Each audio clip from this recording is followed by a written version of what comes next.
Hello friends, welcome to ISPCS केंद्र। Friends, इस video को शुरू करने से पहले मैं आपको कुछ बताना चाहूँगा। देखिए, इस टॉपिक के अलावा कुछ इंपॉर्टेंट बातें भी करनी है, जिसके लिए मैं आपको बोलूँगा कि आप वीडियो को पूरा देखिए।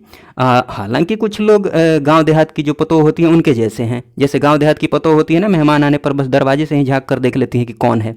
वैसे ही कुछ लोग हैं जो बस वीडियो क्लिक करके ये देख लेते हैं कि भाई क्या हो, का बताओता। ठीक, खैर, हम टॉपिक की बात करते हैं, जो इम्पोर्टेंट बातें हैं उस पर बात करते हैं। ठीक, मैं ये बताना चाहता हूँ। देखिए, ये L1 लेक्चर है। L1 अर्थात लेक्चर 1 है। ठीक, लेक्चर 1 है, पहला लेक्चर है। PDF की बात की जाए तो PDF मैं बता रहा हूँ कैसे मिलेगा आपको। PDF लेक्चर वाइज मिलेगा। ठीक है, लेक्चर वाइज PDF मिलेगा। मतलब L1 हो गया तो L1 के नाम से, और ये भी मैं टॉपिक लिख दूंगा PDF में। जैसे पाषाण काल अभी पढ़ेंगे तो L1 यहाँ पाषाण काल इस नाम से आपको PDF मिल जाएगा। ठीक है, और जैसे ही पूरा चैप्टर कंप्लीट हो जाता है, पूरे चैप्टर बोल रहा हूँ, पूरा ये प्राचीन भारत कंप्लीट हो जाता है, या मध्यकालीन भारत कंप्लीट हो जाता है, या फिर आधुनिक भारत, मतलब पूरा सब्जेक्ट कंप्लीट हो जाता है, तो मैं कंपाइल करके, ठीक, सबको कंपाइल करके PDF प्रोवाइड करते रहूँगा। ठीक है ना, मतलब प्राचीन भारत कंप्लीट हो जाएगा तो प्राचीन भारत का PDF दे दूंगा आपको। ठीक, मध्यकालीन का हो जाएगा तो मध्यकालीन का, आधुनिक का हो जाएगा तो आधुनिक का, ज्योग्राफी हो जाएगी तो ज्योग्राफी का। ठीक है, आप समझ पा रहे होंगे। पॉलिटी अगर हो जाएगी तो पॉलिटी का।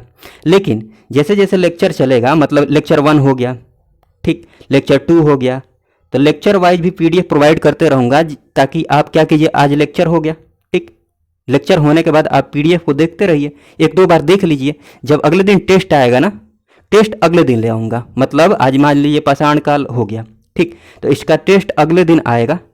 ठीक है, रात में 10 बजे तक। हाँ, उसके पहले एक नया टॉपिक आ जाएगा, जैसे सिंधु घाटी सभ्यता, इसके बाद देखेंगे सिंधु घाटी सभ्यता। ठीक, सिंधु घाटी सभ्यता एक लेक्चर देख लेंगे 9 बजे। उसके बाद 10 बजे पाषाण काल आज जो हो रहा है इसका हम क्या देख लेंगे, टेस्ट देख लेंगे।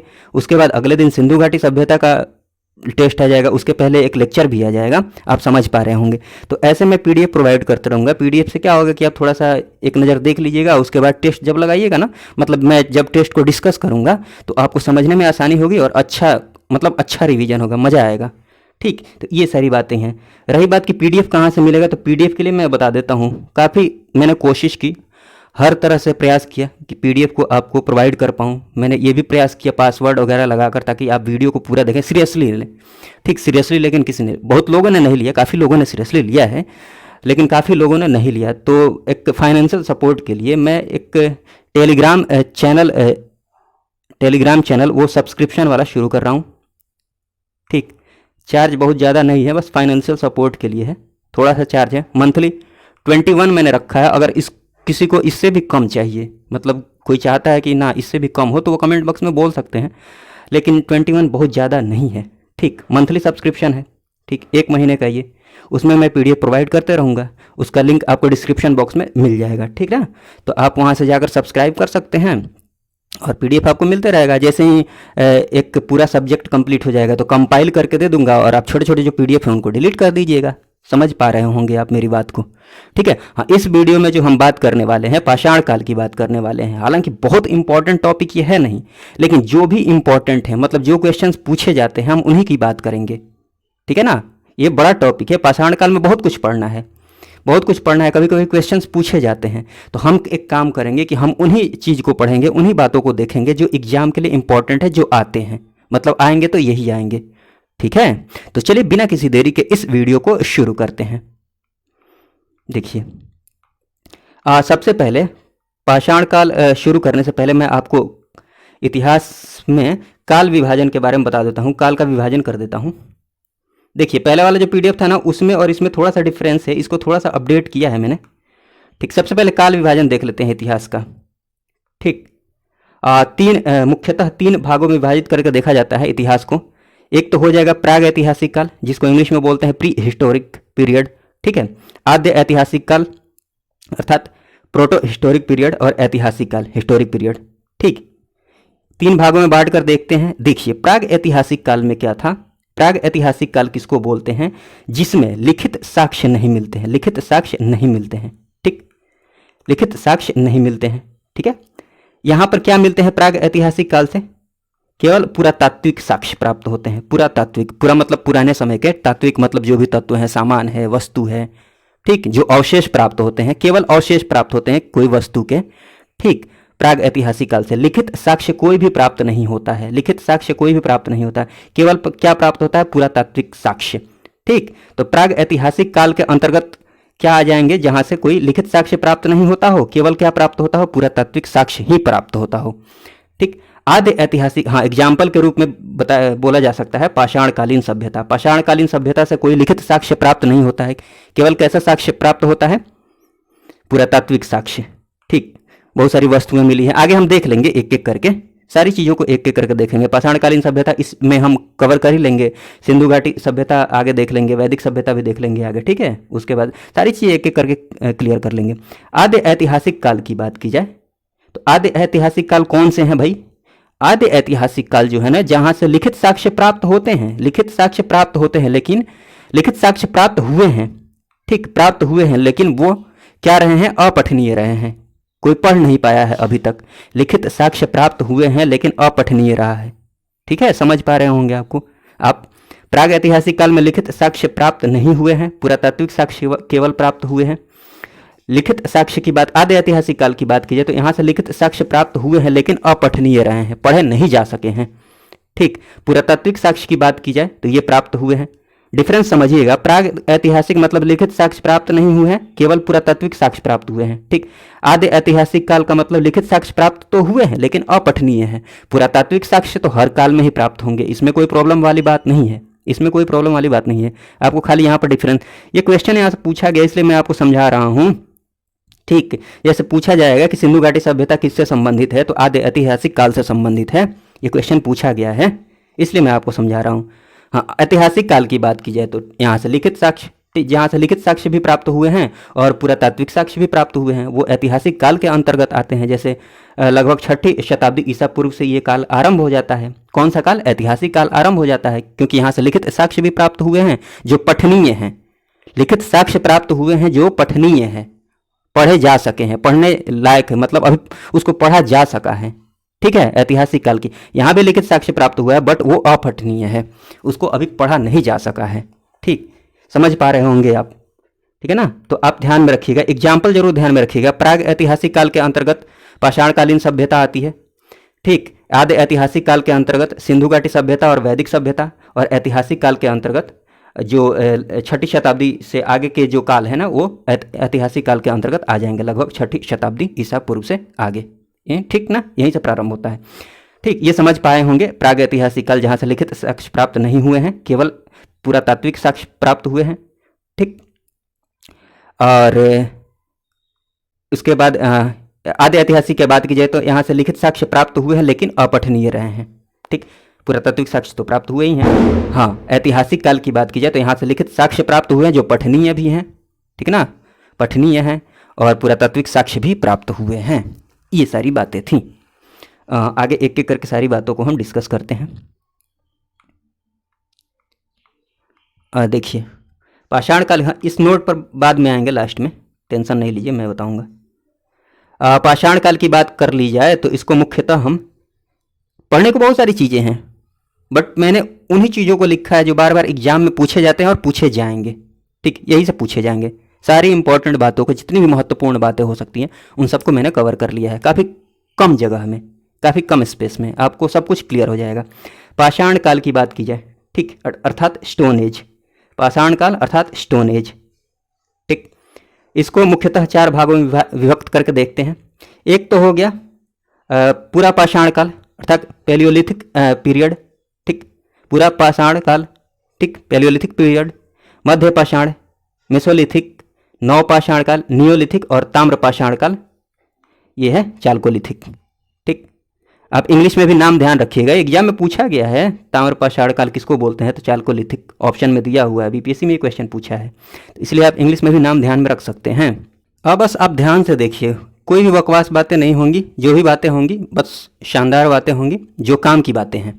वैसे आप पढ़ने जाइएगा ना तो बहुत सारी चीज़ें हैं पाषाण काल में, लेकिन मैं वही बातें यहाँ पर बताऊँगा जो इम्पोर्टेंट है, ठीक, अगर पूछा जाएगा तो यही पूछा जाएगा, बहुत ज़्यादा है भी नहीं, टेंशन लेने की जरूरत नहीं है। एक बार वीडियो देख लीजिए, फिर पीडीएफ से आप रिवाइज जब कीजिएगा तो 2 मिनट में रिवाइज कर लीजिएगा, जैसे मैंने लिखा है इतना शानदार तरीके से है, साफ साफ दिख रहा है।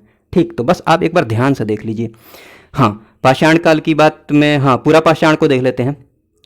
पूरा पाषाण की बात की जाए तो इस टाइम के जो मानव थे वो अपना जीवन निर्वहन कैसे करते थे? उस टाइम के मानव शिकारी, ठीक, शिकार करके एवं खाद्य संग्राहक थे।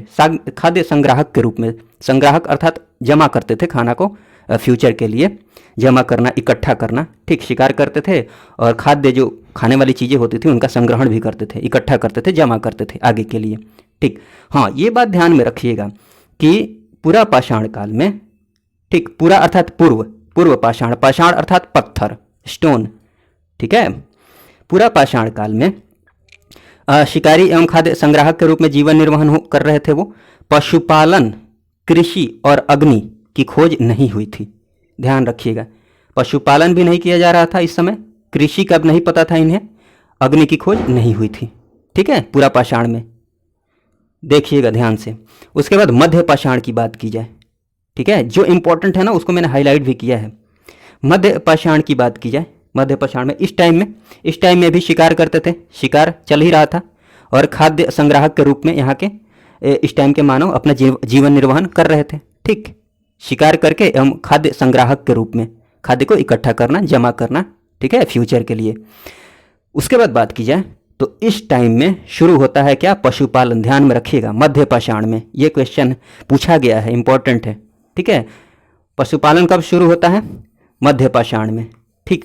और पशुपालन का जो अवशेष प्राप्त होता है ना, वो प्राप्त होता है आदमगढ़ से, ठीक। ये एग्जाम्पल ध्यान में रखिएगा, पशुपालन का जो अवशेष प्राप्त हुआ है आदमगढ़ से, मध्य प्रदेश में है आदमगढ़, ठीक, ये जरूर आप ध्यान में रखिएगा।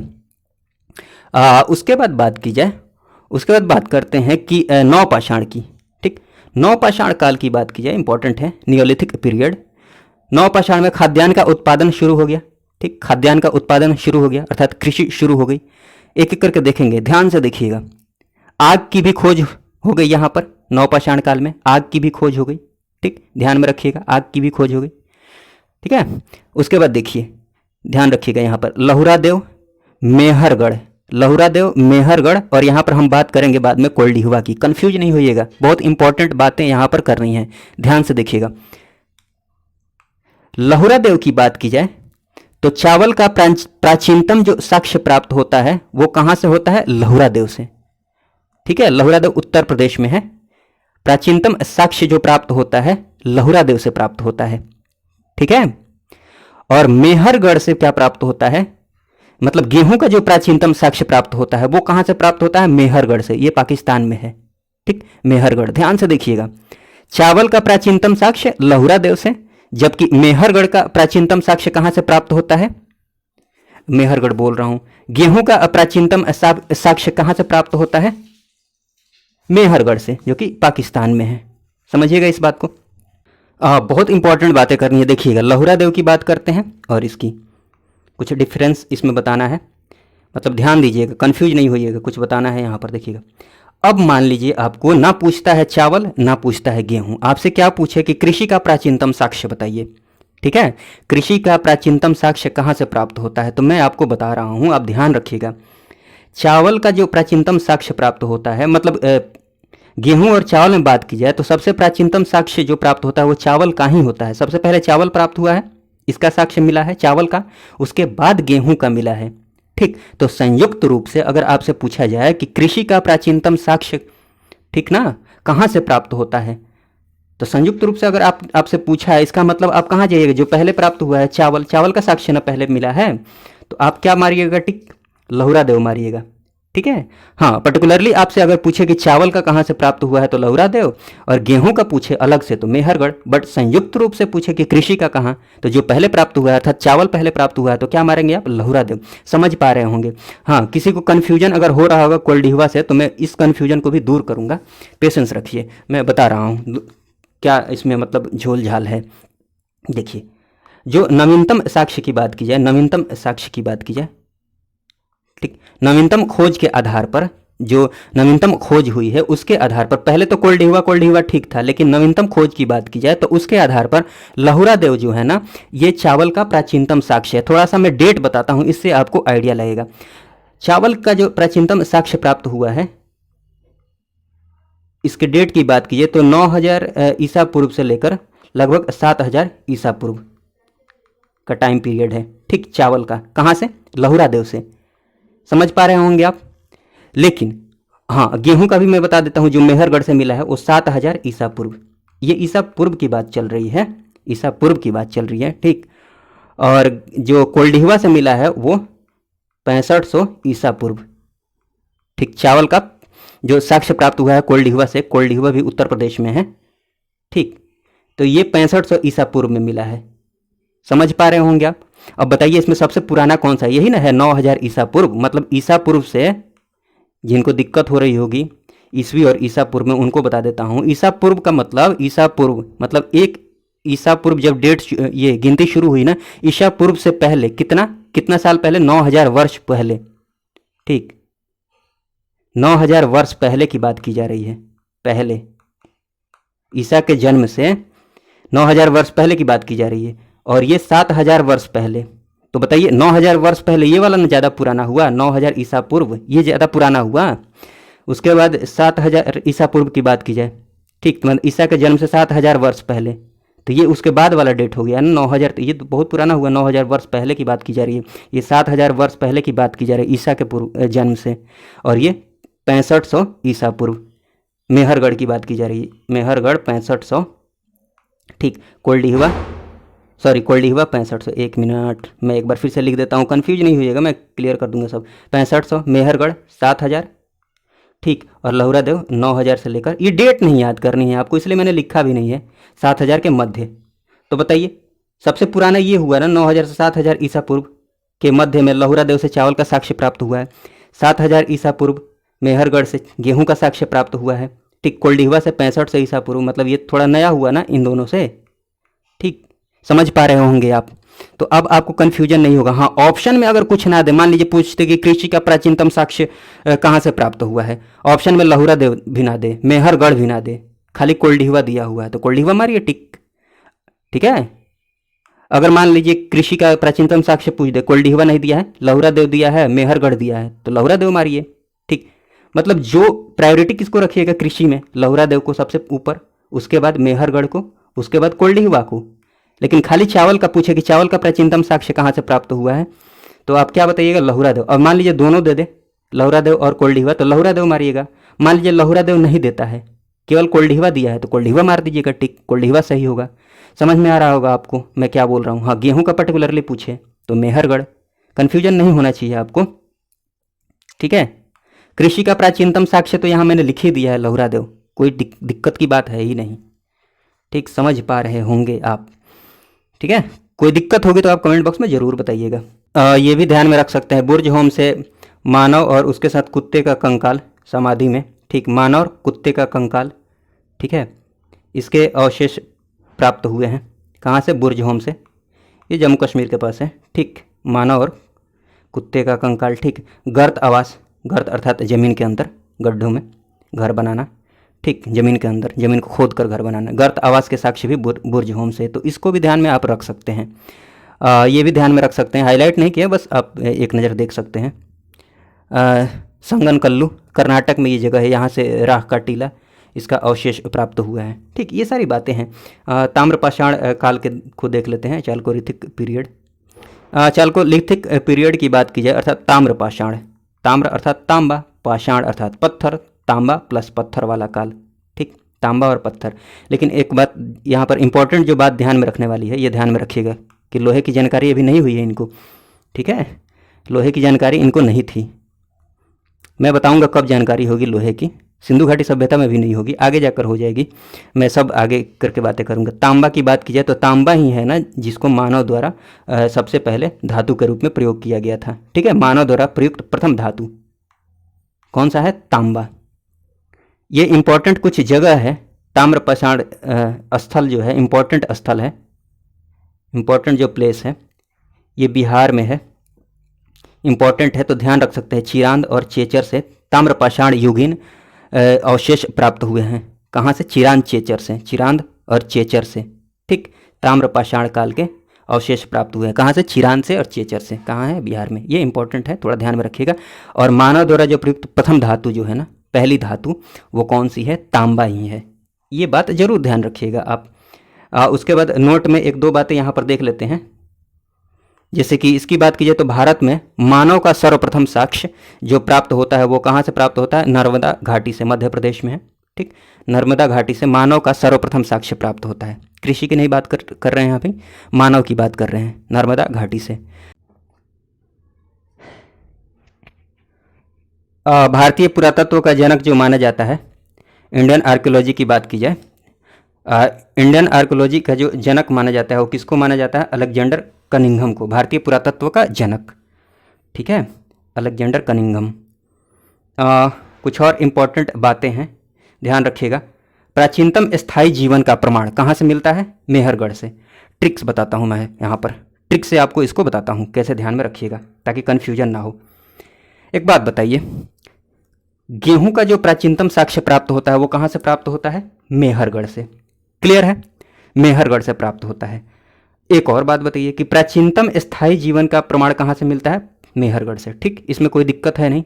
अब इसको पकड़िए, स्थायी जीवन अर्थात अपनी लाइफ जो है वो स्टेबल हो गई है, स्थायी हो गई है। ठीक, किसी की लाइफ स्टाइल बोल रहा हूँ, किसी की लाइफ स्टेबल हो जाती है। ठीक, स्टेबल हो जाती है, स्थायी हो जाती है। कब हम बोलते हैं कि उसकी लाइफ बिल्कुल स्टेबल है?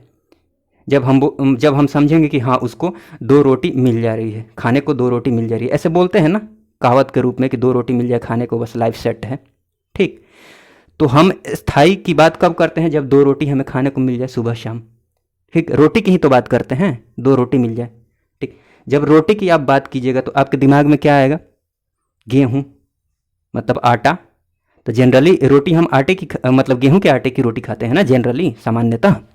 ठीक है, तो आप ऐसे ध्यान में रख सकते हैं। स्थायी जीवन कब होगा? जब आपको 2 रोटी मिल जाए। 2 रोटी अर्थात गेहूं की बात आ जाएगी, यहाँ पर कोरिलेट कर लेंगे आराम से।